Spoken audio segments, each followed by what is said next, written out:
गोजोन मोनाबिलि times of Bodoland नायगिरि नोंथांमोननिसिम गोजोन मोनाबिलिनि मोननैसो निउस आपडेट लानानै फैदों। बे निउस आपडेटफोरावनो दं जोंहा गोदानै आबसु जोनोम जाहोनो नाजानाया गावसिनि मुलाम्फानि थाखायसो। बे बाथ्राखौ बुंदों क'क्राझार जिल्लानि दुलाराय बर' फरायसा आफादनि आफादगिरि कृपेश दैमारी बिथाङा। नोंथांमोना मोनथिखागौ जानांगौ गोदानै आबसु जोनोम जाहोनो नागिरनायखौ।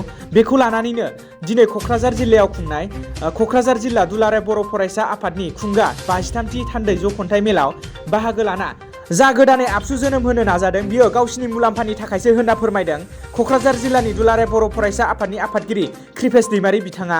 आरो लोगोसे बिथाङा बुंबावदों जा माखासे सुबुंफोरनि गोसोआव बड'लेण्ड सोमावसारनायखौ दोनथ'बाय होनना साननानै गोदानै आबसु बा फरायसा आफाद दानानै गोदानै सोमावसारनो नागिरनायखौ बिथाङा बुंदों जुदि गोदानै फरायसा आफाद दानानै सोमावसारनो नागिरनायाव माबाफोर बर' हारिनि गेजेराव गनायजाथावै थासारि सोमजियो दायनिगिरिया बैसोर सानग्राफोरनि जागोन होनना गोख्रों रावजों फोरमायनानै होदों।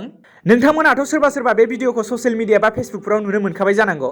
बे भिडिअआ ससियेल मिडिया बा फेसबुकआव गोबां भाइराल जागासिनो दङ।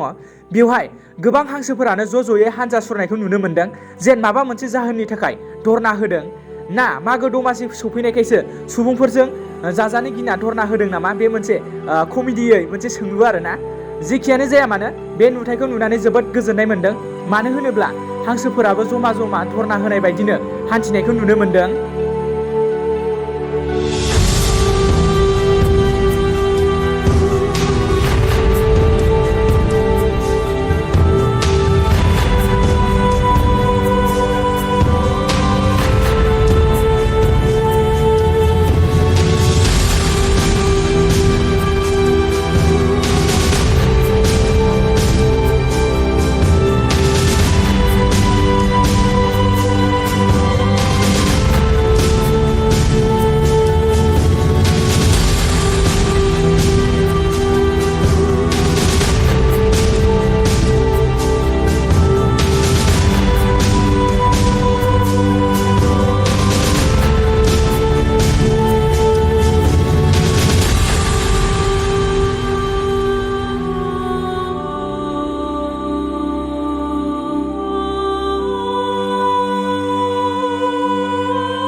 आरो लोगोसे नोंथांमोननो बे बाथ्राखौ फोरमायनो सानदों। नोंथांमोनाथ' मिथिखाबायानो मैया हरनि 10 रिंगानिफ्राय थामहिनबा 8 जानुवारिनि हरनि 10 रिंगानिफ्राय फुंनि 6 रिंगासिम कार्फिउ थानायखौ।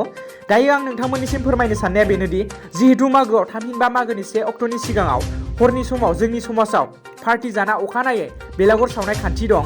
बे खान्थिखौ लानानैनो आसामनि सीएम हिमन्त बिश्व शर्मा बिथाङा बुंदों हराव पार्टि जाखांनानै बा जाखांनायनि उनाव गावबागावनि न'आव फैना थाफैनांगौ होनना बुंदों आरो फुंनि 6 रिंगायावसो बेलागुरखौ सावनांगौ होनना बुंदों।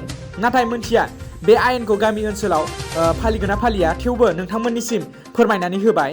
आरो लोगोसे जिहेतु मागो दमासियाव गोबां सुबुंफोरानो ना बेदर जानाय हिसाबै फुंनि 4 रिंगासोआवनो ना बेदर फाननो लाबोयो, बेनिखायनो बै सानखालि कार्फिउखौ 2 घन्टा सिगां खालामनाय जागोन होनना फोरमायनानै होदों आसामनि सीएम डक्टर हिमन्त बिश्व शर्मा बिथाङा। आरो लोगोसे नोंथांमोननिसिम मोनसे गोजोनथाव खौरां फोसावनो सानदों।